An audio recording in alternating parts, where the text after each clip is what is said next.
The chandeliers of the Millbrook Grand Ballroom dripped crystal light, a constellation of manufactured stars suspended over the town's self-appointed royalty. They glittered on champagne flutes, on diamond necklaces, and on the forced, predatory smiles of the county's most powerful people.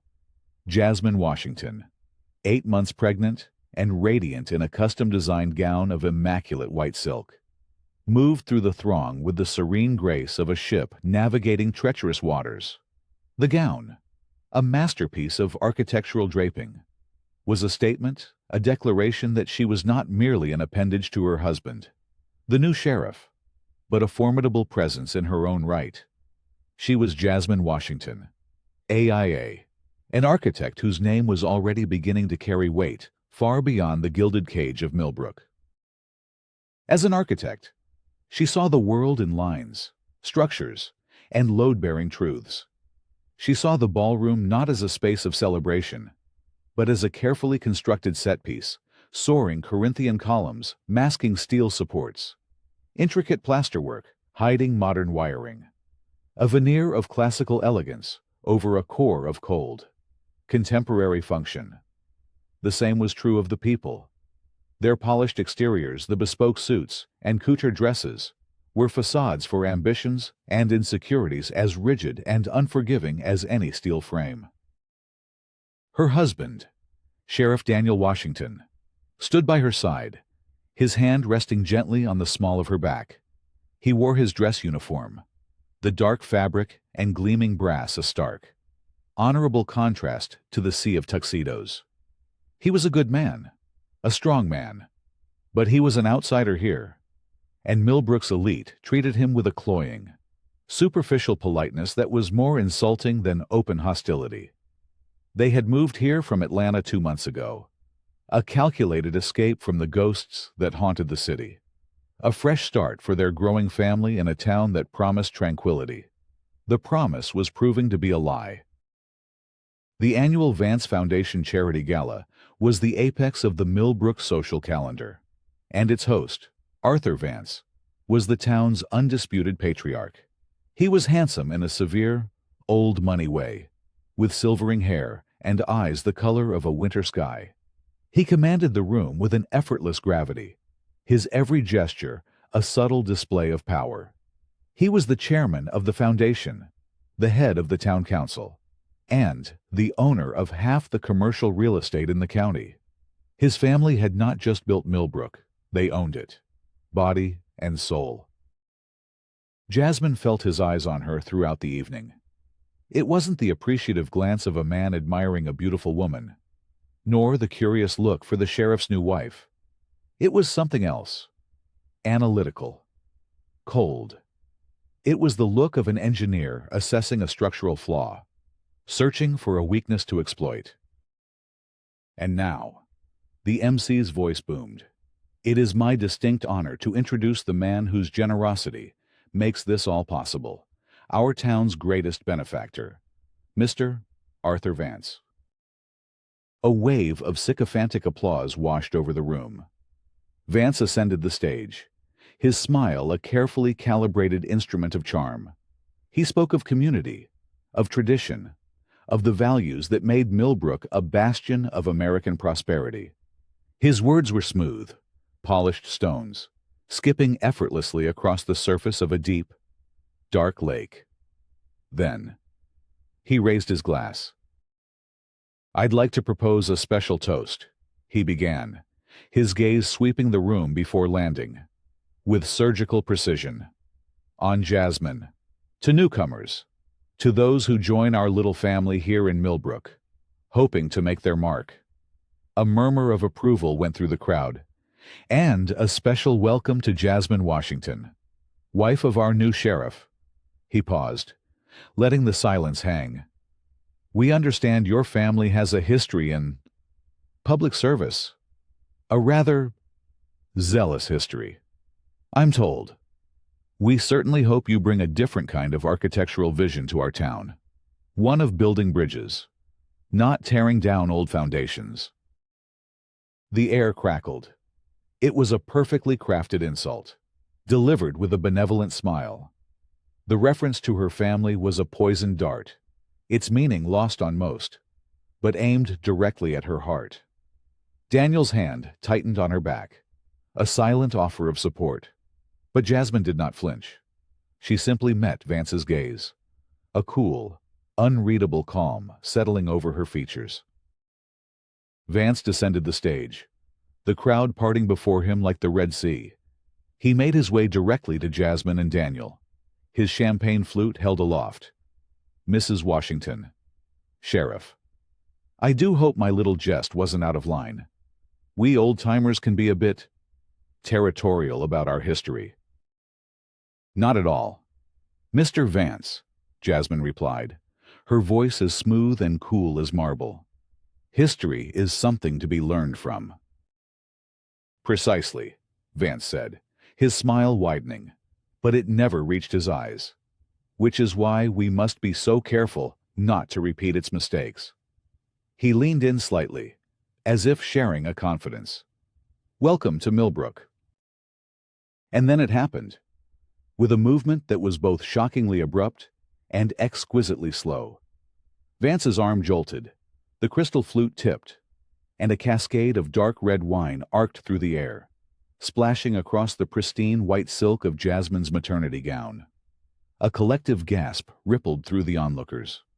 The stain bloomed over her belly, a grotesque, bloody flower on a field of snow. "Oh, my heavens!" Vance exclaimed, his voice a perfect symphony of feigned horror. "How clumsy of me. Please, forgive an old man." The humiliation was absolute, a public branding. He had marked her, soiled her, in front of the entire town. He had turned her pregnancy, her symbol of new life and hope, into a canvas for his contempt. Daniel stepped forward, his face a thundercloud of fury. "Vance, you." "It's all right." "Daniel," Jasmine said, her voice cutting through the tension. She placed a hand on her husband's chest, holding him back. She looked down at the stain, then back up at Arthur Vance. And she smiled. It was not a smile of forgiveness or social grace. It was a faint, knowing, chilling smile that did not touch her eyes. In that instant, a memory flashed behind her lids, hot and sharp as a shard of glass, a different time, a different crisis. The blinding headlights of a car spinning on wet asphalt, the sickening crunch of metal, and a scream, her own, of pure, uncontrolled anguish. She had lost control then, and the consequences had been devastating. She had vowed never to lose it again. Control was her armor. Her composure was her weapon. She looked at the powerful man before her, a man who thought he had just won a decisive victory, and she let him see the steel in her eyes. The crowd, expecting tears or anger, saw only this unsettling, almost cold resolve. Arthur Vance's mask of contrition faltered for a fraction of a second, a flicker of confusion in his wintry eyes. He had expected a victim. He had not expected a queen assessing her new, hostile kingdom. With a quiet dignity that silenced the whispers around them, Jasmine took a napkin from a passing waiter. She did not dab frantically at the stain. Instead, she slowly, deliberately, wiped a single drop of wine from her hand. "Accidents happen, Mr. Vance," she said, her voice clear and steady, loud enough for those nearby to hear. "The important thing is how you clean up the mess afterward." She held his gaze for a long moment, a silent promise passing between them. Then, taking Daniel's arm, she turned and walked away, leaving Arthur Vance standing in the center of a suddenly very quiet ballroom, the victor of a battle he was only just beginning to realize he might not win. The stain on her dress was not a mark of shame. It was a declaration of war. The opulence of Millbrook was a beautiful, suffocating lie. Jasmine saw it in the town's very architecture, the historic downtown, with its meticulously preserved Victorian facades, was a Potemkin village, hiding modern, soulless corporate offices. The sprawling mansions in the gated communities were exercises in architectural excess, bloated with superfluous columns and turrets. Their foundations poured over what was once fertile farmland. They were beautiful shells, structurally unsound, designed to impress rather than to last, just like the people who lived inside them. Jasmine and Daniel's home was different. It was a modest but well-designed mid-century modern house on the edge of town. A relic from a time when Millbrook was a place for families, not portfolios. She had chosen it for its clean lines, its honest materials, and its large windows that flooded the rooms with natural light. It was a place of clarity in a town built on illusion. From her drafting table, she could see the distant glimmer of the town's elite enclave, a fortress of wealth that looked down, quite literally, on the rest of the community. Daniel came up behind her, wrapping his arms around her waist and resting his chin on her shoulder. He kissed the side of her neck, his uniform feeling coarse against her skin. "How's my favorite architect, and my favorite future architect doing this morning?" he asked, his hands gently cradling her belly. "We're plotting," Jasmine said, leaning back into his embrace.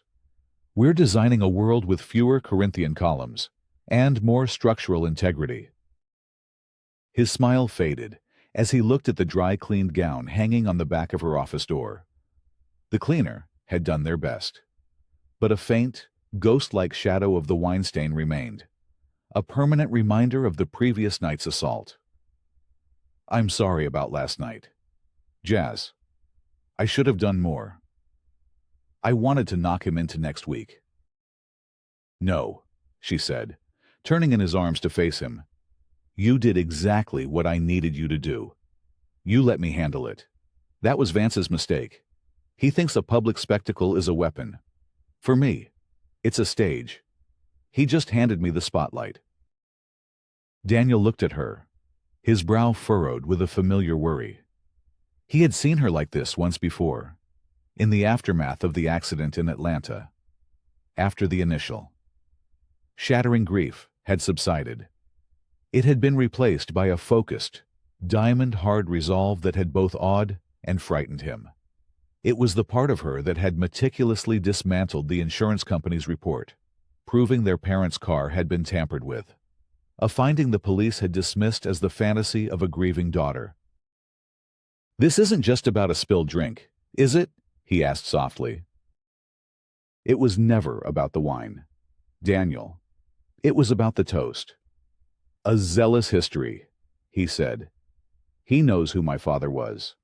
Her father, Robert Carter, had been a rising star in the Atlanta District Attorney's Office, a prosecutor known for his relentless pursuit of white-collar criminals. He was a man who believed the law was a sacred trust, a shield for the powerless against the corrupt. He and Jasmine's mother had died on a rain-slicked highway the night before he was due to give his opening statement in the biggest case of his career. The case was dropped. The official report cited driver error. Jasmine had never believed it. "He was just digging. Jazz, trying to get under your skin." No, it was more than that. It was a warning.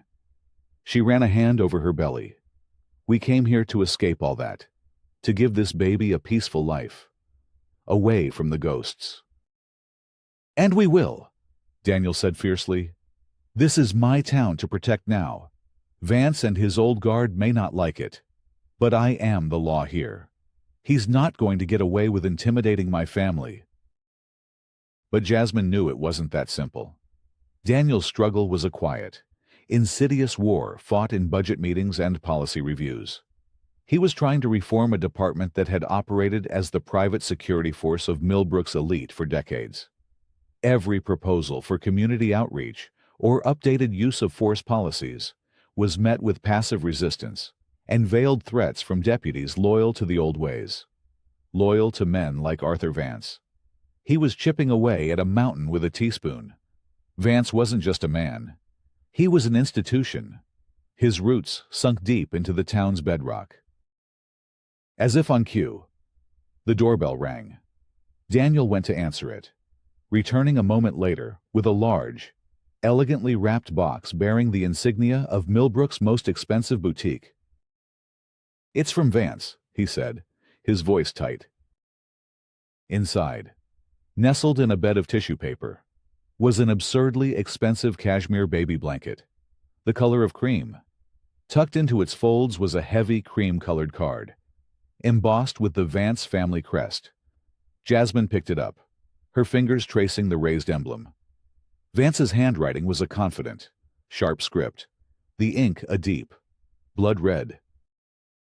The note was a masterpiece of passive aggression, a silken glove holding a shard of glass. "My dearest Mrs. Washington," it began. "Please accept this small token with my deepest apologies for last night's unfortunate incident. I am utterly mortified by my clumsiness. I can only hope you will be able to restore your beautiful gown to its former glory, though I know from experience that some stains from the past are impossible to remove. Aren't they? May your new beginning in Millbrook be as pristine as this blanket. I look forward to watching you build your future here. Sincerely, Arthur Vance." "Son of a—" Daniel started, crumpling the box's tissue paper in his fist. "This isn't an apology. It's a threat." Jasmine read the note again, the words chilling her despite the warmth of the morning sun. Some stains from the past are impossible to remove. He was talking about her father.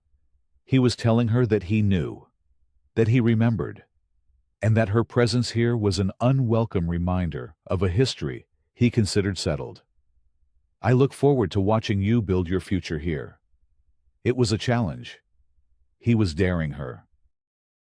She looked at the obscenely soft blanket, a gift meant to welcome her child into the world, now tainted by the sender's malice. She could throw it away, burn it, send it back in pieces, but that would be a reaction, an admission that he had gotten to her. That was not her way. Architecture had taught her that the most powerful response to a hostile environment is not to retreat, but to build something new, something better, in its place. "He's declared war." "Daniel," she said, her voice quiet but firm. "Then we fight back," he said, his hand going to the badge on his belt as if by instinct. "I'll start digging into his finances, his business dealings. There's no way a man with that much power is completely clean." "No," Jasmine countered, placing the note on her drafting table. "You can't. Not officially. He's baiting you. He wants you to use your office, to overstep, so he can have you removed. He runs this town. The system is his. We have to fight him on our own terms." She went to her desk and pulled out a piece of her own personal stationery, a thick, elegant cardstock embossed with her architectural firm's logo. She took a fountain pen, the same one her father had given her when she was accepted into architecture school, and wrote a single, clear line. Her handwriting was fluid and precise, the lines as clean and intentional as a blueprint. She showed the card to Daniel. It read, "Mr. Vance, thank you for the lovely gift. I've always believed in building a better future." "That's it?" Daniel asked, confused. "That's it," she confirmed. "He'll understand." It was her acceptance of his challenge. His message was about the inescapable stains of the past. Hers was about the power to design a different future. He wanted to tear her down. She would respond by building. The polite, elegant exchange of gifts and notes was over. The foundations for a battle had been laid. Vance's first move was not a direct assault, but a masterpiece of bureaucratic strangulation. The target was Jasmine's passion project, a state-of-the-art community center she had designed for the underprivileged youth of Millbrook's often ignored South Side. She was doing the work pro bono, pouring her heart into creating a space that was not just functional, but beautiful. A place that would tell the children who used it that they mattered. The plans were innovative, sustainable, and had been met with initial enthusiasm from the town planning committee. Then Arthur Vance made a phone call.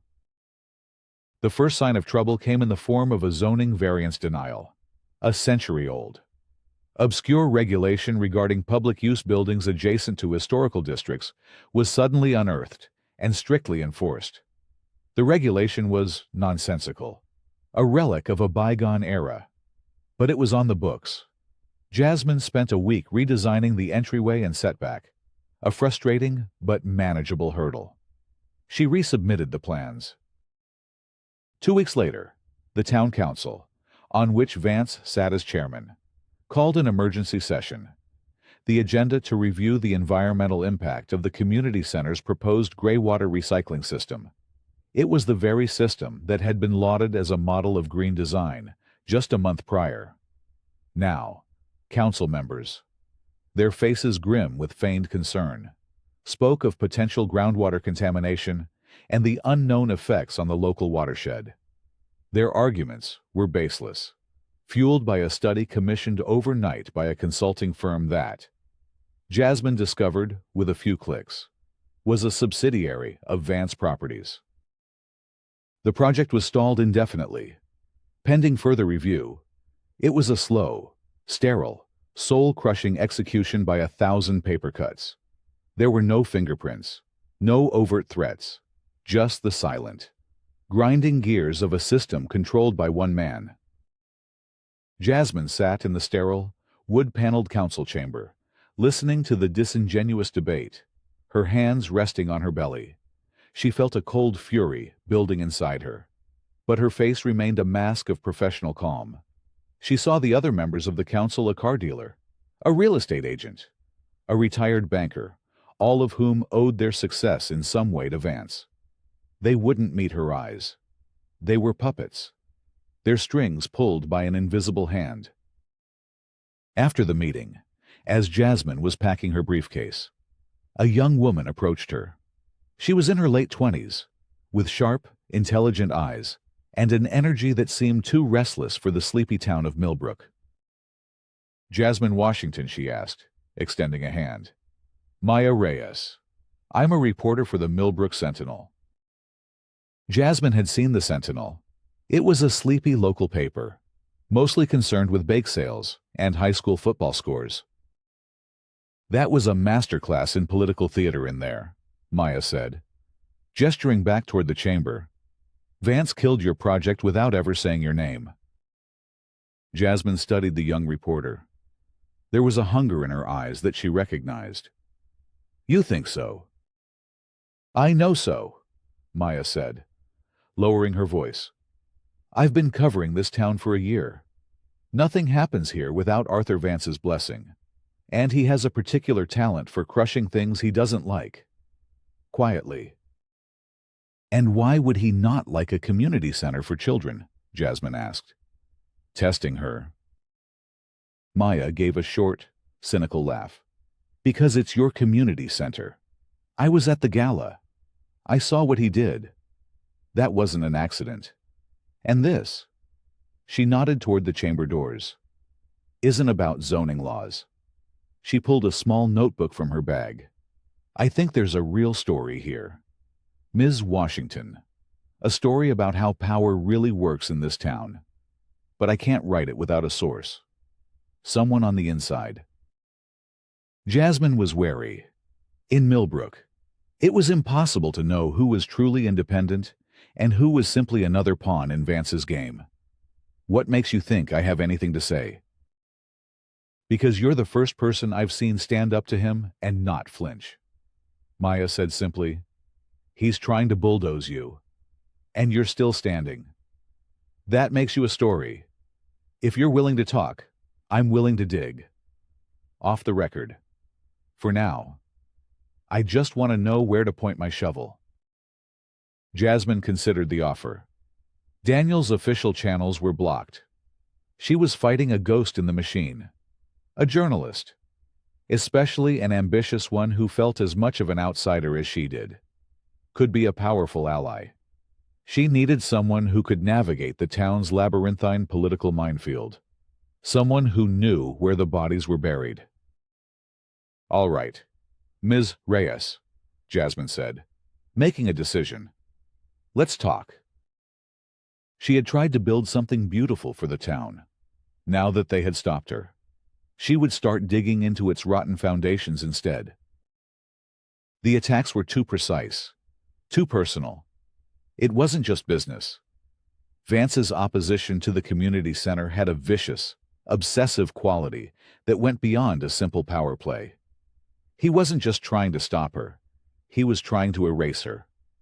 Jasmine knew, with a certainty that settled deep in her bones, that the key to understanding Vance's vendetta lay buried in the past, in the shared, unspoken history that connected his family to hers. She started her investigation in the quiet of her home office, late at night when Daniel and the baby-to-be were sleeping, with Maya Reyes feeding her leads and asking questions around town. Jasmine focused on the digital breadcrumbs of Arthur Vance's life. But his public record was pristine, a carefully curated monument to philanthropy and civic duty. To find the truth, she needed to look deeper, into the history he had tried so hard to bury. She needed someone who remembered. Her father had a mentor, a man who had been his North Star throughout his legal career, Judge Elias Thorne, a retired federal judge, now in his late 80s. Thorne lived a quiet life in the Blue Ridge Mountains. He was a man of towering integrity and a memory as sharp as a legal brief. He was her last living link to her father's world. Her hands trembled slightly as she dialed his number. They hadn't spoken in years, not since the chaotic aftermath of her parents' funeral. "Jasmine, my dear girl, is that really you?" His voice was frail, but the warmth and intelligence were unmistakable. "It's me, Judge Thorne," she said, emotion catching in her throat. She explained everything: the move to Millbrook, Daniel's new job, the gala, and the veiled threats from a man named Arthur Vance. She asked him if the name Vance meant anything to him in connection with her father. There was a long silence on the other end of the line. When Elias finally spoke, his voice was heavy.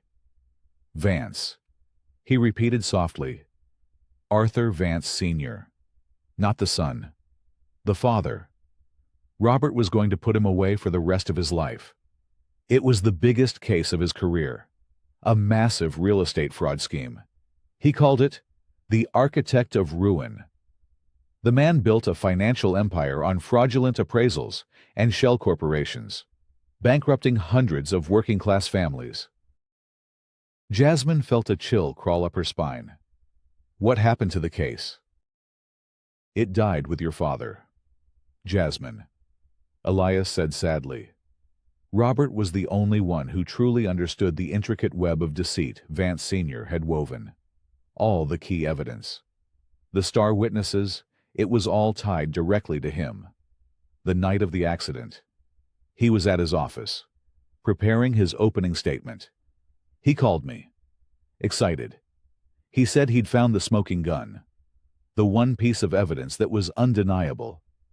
He was on his way home when it happened. After he was gone, the case fell apart. Evidence went missing from the locker. Witnesses recanted. Arthur Vance Sr. walked away a free man." The pieces began to click into place, forming a picture of terrifying clarity. Meanwhile, Maya was digging through the Sentinel's archives, a dusty morgue of yellowed newsprint. She found what she was looking for: a series of small, forgotten articles from 25 years ago about local businessmen who had dared to cross Arthur Vance Sr. and his son, a contractor who sued Vance Properties over an unpaid bill. His business burned down in a suspected arson. The case was never solved. A councilwoman who voted against one of Vance's zoning requests. She was ruined by a sudden tax audit and an anonymous tip about financial impropriety. A local banker who refused to approve a risky loan for a Vance project. He died of a sudden, unexpected heart attack on the golf course, at age 42. Each story was a separate tragedy, an unfortunate accident. But together, they formed a chilling pattern. The Vances didn't just defeat their enemies, they annihilated them, leaving a trail of financial and personal ruin in their wake. While Jasmine and Maya were unearthing the past, Daniel was hitting a wall of institutional silence. He had discreetly requested the personnel files of the deputies he suspected were loyal to Vance. The files came back, scrubbed clean. He tried to open a preliminary inquiry into Vance's business dealings, citing anonymous tips. But his own chief deputy, a man who had been on the force for 30 years, slow-walked the paperwork until the trail went cold. He was the sheriff, but he was a king with no army. The department's loyalty was not to the badge he wore, but to the man who had been pulling its strings for a generation. The investigation was a painstaking process of piecing together a decades-old puzzle in secret. Jasmine felt like an archaeologist, brushing away layers of dust and lies to reveal the shape of a monster. The final, crucial piece came from a box of her father's old things she had kept in storage. A box she hadn't had the heart to open since his death. Inside, beneath old photographs and college textbooks, was a worn leather briefcase. She pried open the rusted latches. It was filled with his notes on the Vance case. And tucked into a side pocket was a faded newspaper clipping from the Atlanta Journal-Constitution. The headline was small, almost an afterthought. Key witness in Vance fraud trial dies in boating accident. The date was 2 days before her parents' car crash. But it was the photograph accompanying the article that made her blood run cold. It was a picture of the Vances, father and son. Leaving the courthouse after the case against them was dismissed, Arthur Vance, Jr., a young man then, stood beside his father. He was looking directly at the camera, and on his face was a look of cold, triumphant hatred. And parked on the street behind them, partially obscured but unmistakable, was a dark, late-model sedan. It was the same model that a lone, disregarded witness had reported seeing speeding away from the scene of her parents' accident all those years ago. She laid it all out on the dining room table, Elias Thorne's testimony, Maya's archived articles, her father's notes, the newspaper clipping. It was a mosaic of circumstantial evidence that, when viewed together, painted an undeniable portrait of murder and corruption. He didn't just walk away, Jasmine said to Daniel and Maya, her voice shaking with a quarter-century of suppressed grief and newfound rage. My parents' death wasn't an accident. It was the final move in his game. It saved his father. It saved his family's fortune. It saved their name. Daniel stared at the photo of the dark sedan, his lawman's mind connecting dots he had long tried to ignore. And Arthur Vance, Jr. inherited it all. The money, the power, and the hatred. He hates my family, Jasmine realized, the full weight of it landing on her. In his mind, my father was the villain, the zealous prosecutor who was trying to destroy his world. He wasn't just protecting his father, he was waging a holy war. And now, I've shown up in his town, a living reminder of the man who almost brought them down. My success, my pregnancy, it's an affront to him. He thinks he's finishing what started all those years ago. The pieces fit. The public humiliation, the attack on her professional project, the chilling note, it was all part of a deeply personal vendetta. This wasn't about power or prejudice.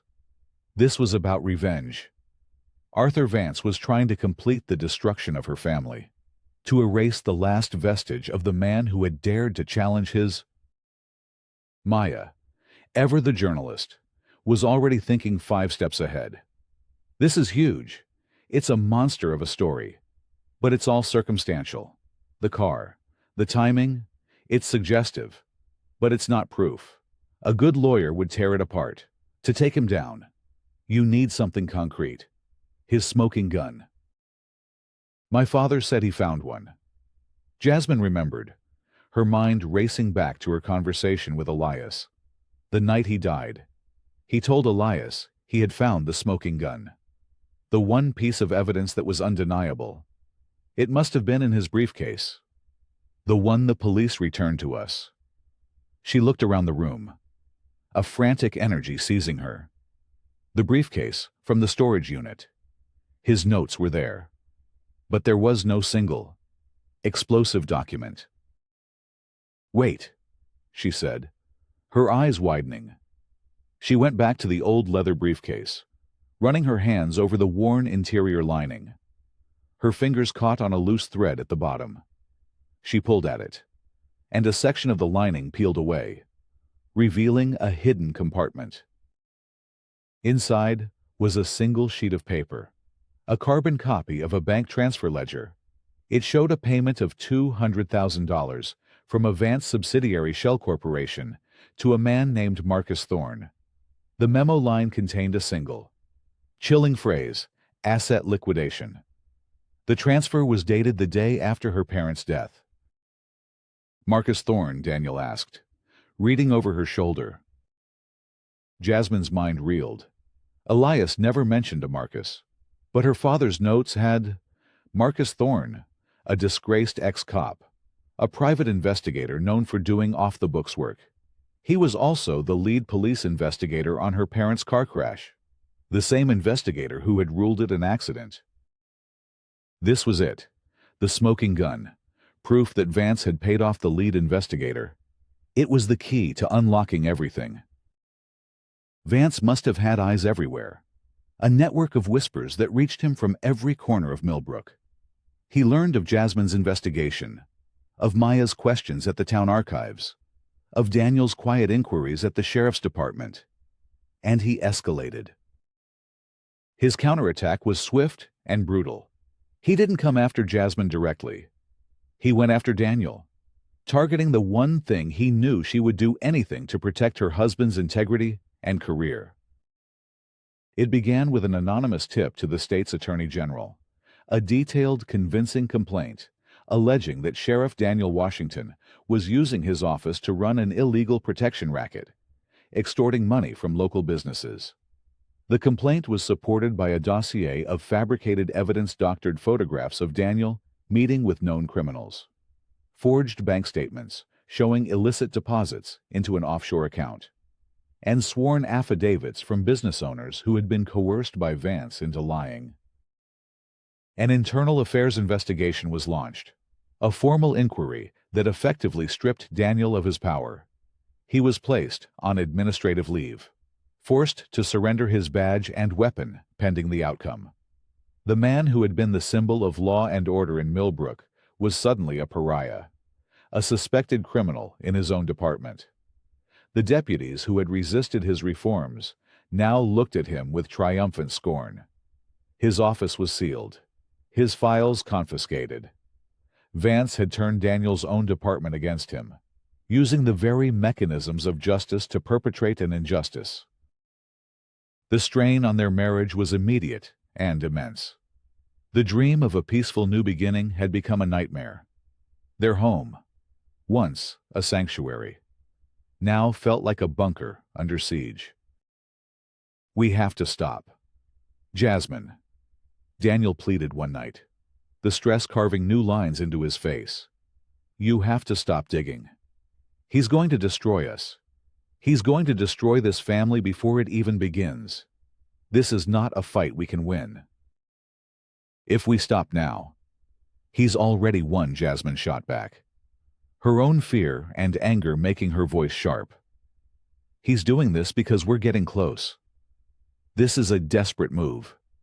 Daniel, don't you see he's trying to scare us off because he knows we have the truth?" "The truth doesn't matter if we're in jail, or worse," he said, his voice rising. "Think about the baby.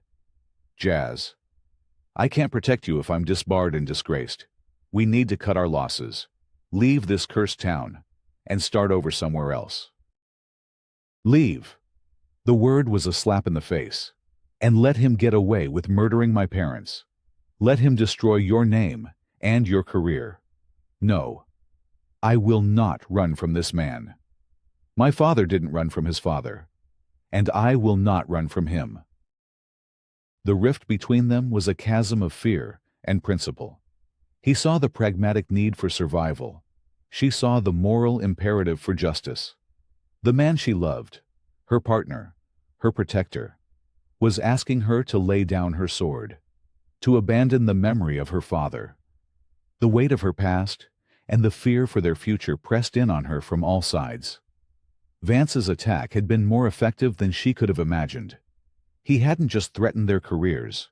He had targeted the very foundation of their relationship, shaking it to its core. But as she stood in the silence of their fractured home, her hand on her belly, she knew that retreat was not an option. To run would be to let Vance win, to let the ghosts of the past consume their future. The only way out was through. 1 year. It had been exactly 1 year since Arthur Vance had tried to humiliate her on the floor of the Millbrook Grand Ballroom. Tonight, the same chandeliers dripped the same cold, crystal light onto the same self-important faces. The Vance Foundation Charity Gala was once again the shimmering centerpiece of the town's social calendar. But this year, everything was different. Jasmine moved through the room, a queen returning to the scene of a crime. She was no longer pregnant, but the memory of the red wine blooming on white silk was a phantom limb she could still feel. Tonight, she wore a gown of deep, midnight blue, the color of righteous fury. On her arm was not her husband who was at home, his career hanging by a thread, but Judge Elias Thorne, who had insisted on flying in to stand with her. His presence, a beacon of old-world integrity, lent her a solemn gravitas. Vance, holding court near the stage, watched her entrance. His smile was that of a predator who believes his prey is cornered. He thought he had broken her, that the attack on Daniel had been the final, crushing blow. He was wrong. Jasmine had spent the last several weeks planning this night with the precision of an architect designing a skyscraper. Every detail was a calculated move. Maya Reyes, her ally and friend, was positioned in the back with a laptop connected to the ballroom's audio-visual system, a live feed ready to be broadcast across the internet. She had used her remaining connections in the architecture world to secure a last-minute speaking spot, ostensibly to present a revised, scaled-down proposal for the community center. The gala organizers, assuming she was coming to beg for scraps from Vance's table, had readily agreed. And now, the MC announced, "We have a special presentation from a committed member of our community, the talented architect, Mrs. Jasmine Washington." A polite, slightly condescending applause rippled through the room. Jasmine walked to the stage, her composure absolute. She adjusted the microphone, her eyes scanning the crowd until they found Arthur Vance. She held his gaze. "Good evening," she began, her voice calm and clear, amplified throughout the cavernous room. A year ago, on this very stage, Mr. Vance spoke about the importance of history and of building bridges. I've thought a lot about that. Architecture is, after all, the art of building on the past to create a better future. So tonight, instead of talking about blueprints and building materials, I want to tell you a story about foundations. The room grew quiet, intrigued. On the large screens behind her, a simple, elegant title appeared, "The Architect of Ruin." A flicker of unease crossed Vance's face. It's a story about a brilliant and zealous prosecutor in Atlanta. Jasmine continued, her voice resonating with emotion. A man who believed that no one was above the law. He was building a case against a powerful man, a real estate developer who had built an empire on the ruins of other people's lives. On the screens, black and white newspaper headlines from 25 years ago began to appear, curated by Maya. Vance Properties indicted in fraud scheme. Hundreds of families lose savings. This prosecutor, Jasmine's voice swelled, poured his life into this case. He believed in justice, but the man he was prosecuting had powerful friends and limitless resources. As the trial approached, witnesses began to meet with unfortunate accidents. More headlines flashed on the screen. Key witness dies in boating mishap. Prosecutor's office hit by suspected arson. The crowd was murmuring now, the polite chatter replaced by a tense, focused silence. They were beginning to connect the dots. Vance's face was a mask of stone, but a muscle twitched in his jaw. "The night before the trial," Jasmine said, her voice dropping to a near whisper. The prosecutor called his mentor. He told him he had found a smoking gun, an undeniable piece of evidence. That night, on his way home to his wife and daughter, he and his wife were killed in a car crash on a rain-slicked road. A photo of her parents, young and smiling, filled the screens. A collective gasp went through the room. The case was dismissed. The powerful man walked free. The official report called it an accident. Jasmine paused, letting the weight of her words settle. The lead investigator on the case, a man named Marcus Thorne, ruled it driver error. He retired with a full pension a month later. She looked directly at Arthur Vance, but it wasn't an accident. On the screen behind her, the final piece of evidence appeared, magnified for all to see: the carbon copy of the bank ledger, the payment from Vance Properties to Marcus Thorne, the memo line, asset liquidation. The ballroom erupted. The illusion of Millbrook's civilized society shattered in an instant. The carefully constructed facade of Arthur Vance, the town benefactor, crumbled into dust. He stood frozen, exposed, his face ashen. His allies began to back away from him, creating a physical circle of condemnation around him. Jasmine had won. The ruin was total, the victory absolute. She had avenged her parents and cleared her husband's name. She took a breath, preparing to deliver her final, closing statement. But as she glanced at her notes, her eyes fell on the last document Maya had uncovered just hours before the gala. A piece of information so complicated, so painful. She hadn't decided if she would use it. It was a memo, buried deep in her father's case file, written by a junior prosecutor. It raised concerns that her father, in his zealous pursuit of Vance Sr., had used a legally questionable wiretap to obtain a key piece of early evidence. He had bent the law. He had not broken it, but he had bent it, convinced that the ends justified the means. The discovery had shaken her. It didn't excuse the Vances for their crimes, for the murders and the cover-up, but it gave Arthur's lifelong, twisted vendetta a sliver of legitimacy. It revealed that his narrative of a family unjustly targeted by an overzealous prosecutor was not entirely a fabrication. It was a dark, complex shade of gray in what she had presented as a world of black and white. She looked at Arthur Vance, a man utterly destroyed, and then at the memo in her hand. The crowd was baying for blood. She could bury this document forever. She could let Vance be consumed by the fire she had started, ensuring his total and complete destruction. It would be a clean victory. It would be justice. Or she could tell the whole truth, the messy, complicated, human truth, a truth that would not absolve Vance, but would force her, and everyone in the room, to confront the fact that even heroes can have flaws, and that the seeds of tragedy are often sown in the soil of good intentions. Her victory would be less pure, but her integrity would be absolute. The choice was hers. The roar of the crowd was a physical force, a wave of outrage and betrayal directed at the man on the ballroom floor. Arthur Vance stood alone, a statue of disgrace.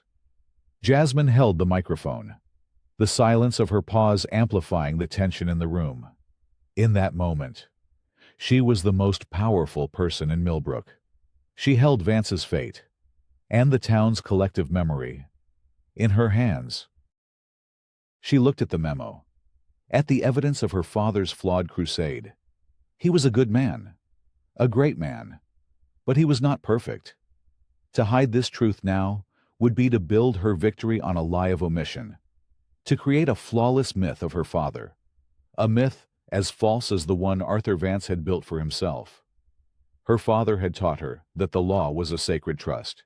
He had also, in his zeal, bent its rules. She would not make the same mistake. "But that is not the entire story," she said, her voice cutting through the noise. The room fell silent again. Confused. Justice is not simple. It's a complex structure, and every component, every truth, must be examined. On the screen behind her, the image of the bank ledger was replaced by the junior prosecutor's memo. Jasmine read it aloud, her voice clear and steady. She explained that her father, in his righteous quest, may have overstepped, using a questionable wiretap. "My father was a hero," she said, her voice thick with emotion but unwavering. "But he was a flawed hero, and that does not excuse what the Vance family did. It does not bring back the lives they destroyed. But it is the truth, and justice, true justice, must be absolute and transparent. It must hold everyone accountable, even our heroes. The cycle of secrets and half-truths ends tonight." She had done the unthinkable. She had complicated her own perfect narrative of revenge. A stunned silence fell over the ballroom. In that moment, she was no longer just an avenging daughter. She was a stateswoman. By revealing the final, difficult truth, she had claimed a moral authority that was unassailable.